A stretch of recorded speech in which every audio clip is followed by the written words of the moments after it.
In this video, I'll be showing you step by step how to get your XRP wallet address inside of Binance. It is super simple to do.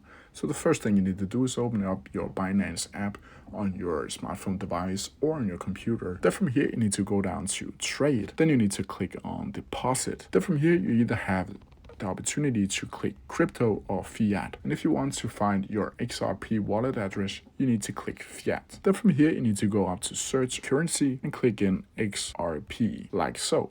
Then from here, you just need to click on it. Then from here, you need to choose a network. And as you can see, you can either choose XRP Ledger, BNB Smart Chain, or Ethereum. And you need to make sure that it is the correct network that you choose for your specific wallet address. So I'm just gonna choose this one right here. As you can see here, then from here, you will see a QR code and a deposit address. You can copy the deposit address, and down here there'll also be a XRP tag. And that's how you do it. If you have any questions about it, please leave them down in the comment section below and I'll try my best to answer them as quickly as possible. See ya!